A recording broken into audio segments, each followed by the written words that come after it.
Hi, welcome back to my channel. My name is Rudi and thank you so much for being here. Today's video is my November favorites and flops, and we've got some hefty flops. We've also got a little sunscreen tea that we need to talk about. I'm sure you guys are already all aware of everything that's been going on with Purito and their Centella Green Level Unscented Sunscreen. We're gonna talk about it in this video a little bit because it's top of mind, and to be honest, we don't have a lot going on, right? So this is a big deal for us in the skincare community. I think it's kind of funny how crazy the reactions have been, but we'll get into that. If you are new here, please don't forget to subscribe before we leave. We talk about more than just favorites and flops on this channel. We talk about skincare, makeup, mental health, YouTube.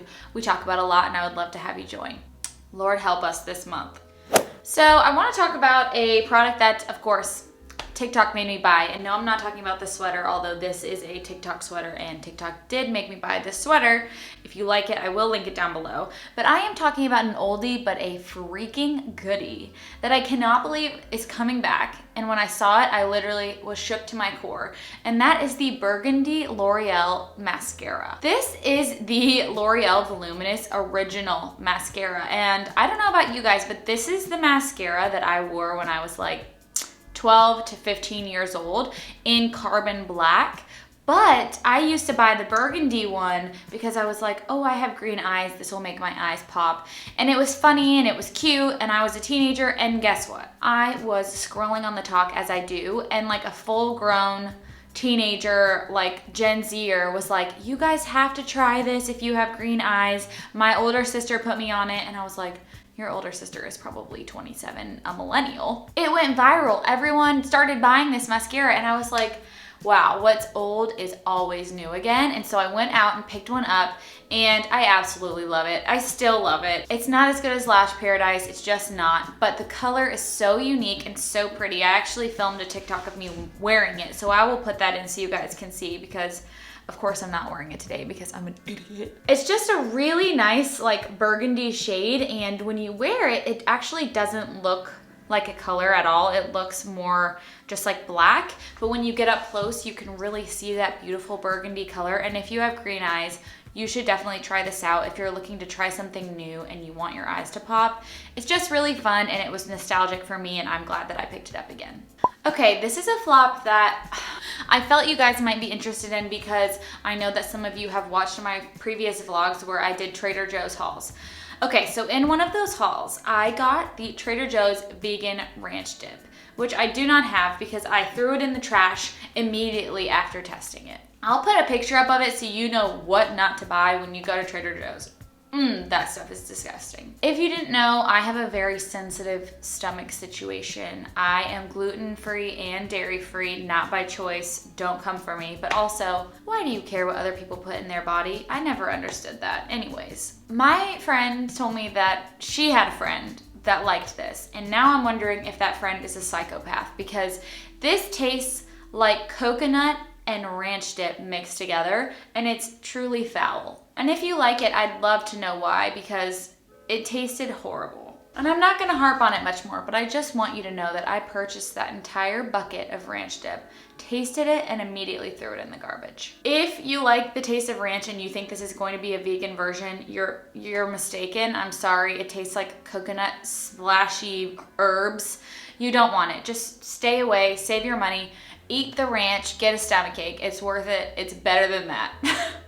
A favorite that I talked about in my most recent vlog, I went to go make a return, which we will talk about in this video as well. And while I was making that return at Sephora, I picked up the Kosas Sport Chemistry AHA Serum Deodorant. This stuff is awesome, and I want to talk about it, especially if you're stinky. So if you're stinky, listen up, turn up the volume. It's important that you hear this. I have been looking for a deodorant that would keep my stink away for almost my whole life, and I have tried so many kinds. I felt like I would try a deodorant and it would work for like a month, and then my skin would get used to it and my pores would like fill with that product, and then it would stop working and I would always have to try a new one. This is one that I feel I will not have to do that with. So let me kind of explain why. This is not an antiperspirant, so there's nothing in here that's gonna keep you from sweating. So technically it is a natural deodorant in that way. There's like no aluminum or anything in here to keep you from sweating. So if you're a sweaty girl or boy, you won't want this. But if you're stinky, you will want this. So this is a roll-on like serum deodorant. So it is like very wet. It comes in 2 colors. This green one has a little bit of a scent to it, like literally the slightest scent, and it dries away. It goes away once it's dried down. And then there is a non-scented one as well if you like don't like the way this smells or you want your body chemistry, whatever. So this is made with lactic acid and AHAs, which means that it's going to be exfoliating your pits as you wear it. So what's gonna happen is that bacteria is not gonna have time to build up in your pits, and you're not gonna make a stink. You will not make a stink. I promise you. Like, I have used this when I'm stressed, I have used this on normal days, and the stink is not there. It's amazing. The only thing I don't like about it is that it does take a little bit of time to dry down. Like, for me, it takes like 5 minutes to dry down, and it's a little bit sticky while it's drying down, but I still think it's worth it. I really, really like it. It is a little bit expensive, but it's a very unique deodorant, and I definitely recommend it, especially if you're stinky. So while talking about that vlog and why I was going to Sephora, I don't want to say this is a fail because it's not a fail, it just didn't work for me. So that is the Milk Makeup Flex foundation stick. I know a lot of people really like this, and I think the reason that I'm considering it a flop for me is that it's just not what I was looking for in terms of coverage and the way I wanted it to feel, but I'm starting to realize that with a stick foundation, there is no low coverage like dewy stick foundation, because they literally wouldn't be able to keep it in a stick form if that was the case. And I'm just kind of realizing that, which, you know, basically, I was looking for something that was like a natural to dewy finish that I could apply to certain areas of my face that I felt had a redness and not apply it to the rest.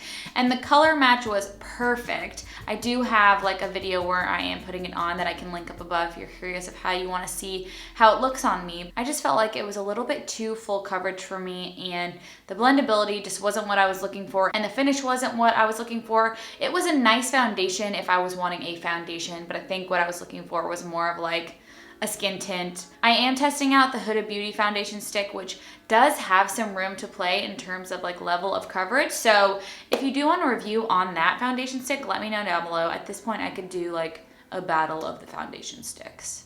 Another favorite of mine this month is the Drunk Elephant De-Bronzy Anti-Pollution Sunshine Drops. I do have an entire dedicated video on this product if you were interested. It's a full review and breakdown of ingredients, price, all of that. Basically, this is a serum that has bronzing cocoa in it, and the reason that this is a favorite for me this month is because I have been mixing it in with my foundations to make the shade exactly what I want. Especially in the winter, I feel like I just am super pale and I like to have a little bit of glow, a little bit of bronze to my face, and this has been the perfect mixing medium for my foundations. I used it today with a new skin tint that I'm testing out by Arrive Beauty, and I really, really like it, especially mixed with this. They really work well together. So it is expensive, but I really like it because I know that it has skin-friendly ingredients. There's no essential oils, there's no fragrance, there's nothing that's going to irritate my sensitive skin, and I can mix it in with any makeup or SPF product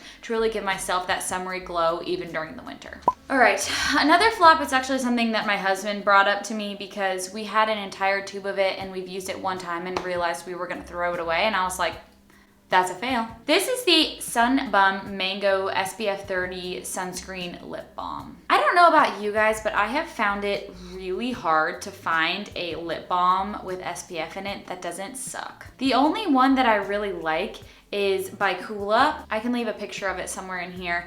It's what I bring to the beach and if I'm gonna lay out at the pool or be outside for a long time, but it still has that SPF feel and flavor to it. Am I the only one who, when you have SPF on your lips kind of feel numb? It's probably not good. This Sun Bum smell, I mean, it's a mango scent, but it just smells like crayons. I don't know, something about it isn't right. But another reason that we didn't like it is that it made my husband's lips like explode. My husband is allergic to both almonds and soy, which is not in the ingredient list, but this did not do well with him. He has extremely sensitive skin and has a lot of allergic reactions. He did have a reaction to this. It smells way over the top. We don't like it. I'm gonna get rid of it, which sucks because it's like a brand new bottle, but it just didn't work for us. If you have a good SPF lip balm, let me know down below because I've tried a lot and I can't find any that I really love.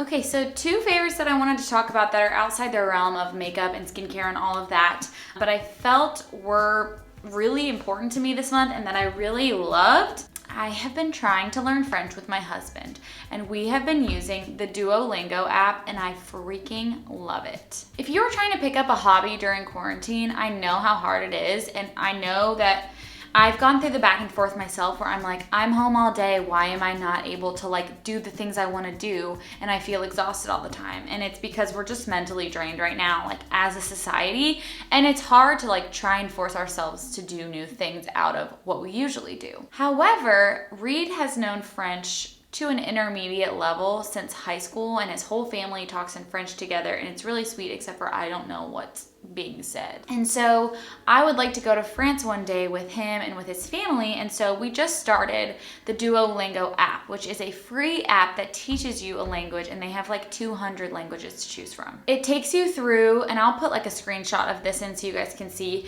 it takes you through the basics, it goes through greetings, people, travel, family, and then as you go down, I mean, you go into full learning about mischief, childhood, jobs, dress up, like they teach you actual things that you would have in conversation with someone. And I really like that because like at this point in my life, I don't need to learn a language as if I was in school. I want to learn a language as if I could speak it when I go to that place. Like I want to learn conversation skills. And so this has been really fun, really amazing. It's kind of like a quiz every single day.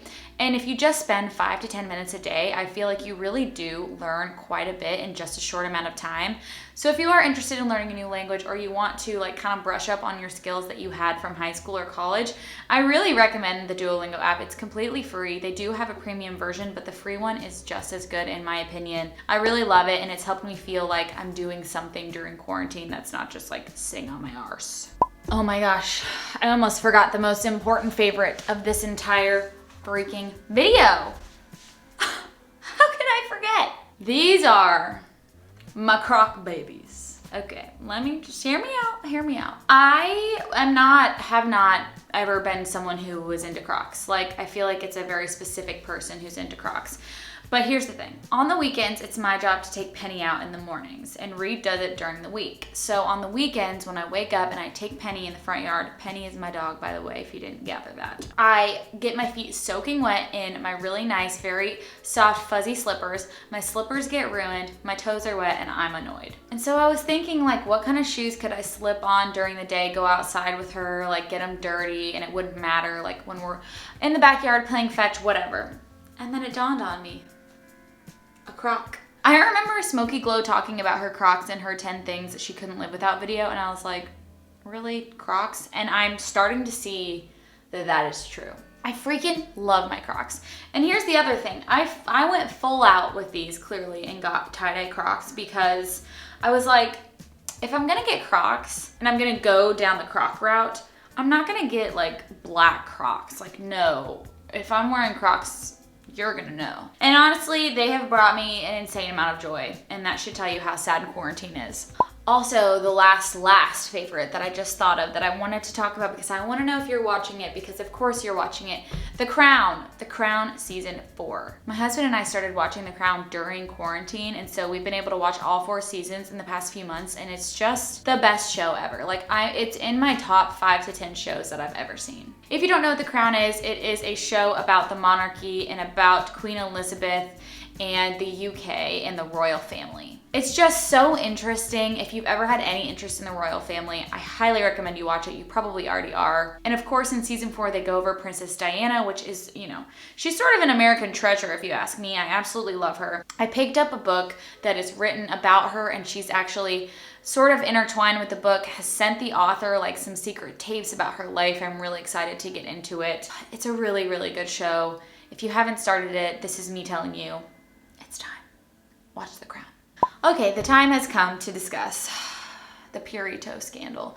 And I don't really want to make an entire video about this, but if you want me to, I will. Let's start from the beginning, shall we? So we all know Purito is a very well-loved Korean skincare brand. I talk about it on my channel all the time. I use their toners, I use their serums, I use their SPFs. They have amazing stuff. A lot of their stuff focuses on centella, and their sunscreen is one of the most loved products that they have, if not the most well-loved product in their line. They also have a mineral sunscreen drink called Comfy Water that people also really love and always recommend. This is an SPF 50 plus PA+++++. So in Korea, it's SPF 50. Based on US standards, this would technically be an SPF 84. So you guys know how I feel about the website Inky Decoder. I leave the links for products from Inky Decoder in my description boxes all the time. I really like to utilize them as a source to learn about ingredients in an easy way that you can understand. So as a company, they felt that they were unsure that this was actually an SPF 50 product. So what they did as a company was sent this sunscreen to 2 labs, one in Germany and one in Poland. And what came back from the tests and the studies, which I can leave all of this information if you wanted to get into the nitty-gritty of everything and the meat of this discussion down below, is that they concluded that this is actually only an SPF 19 product. That is a huge difference, guys.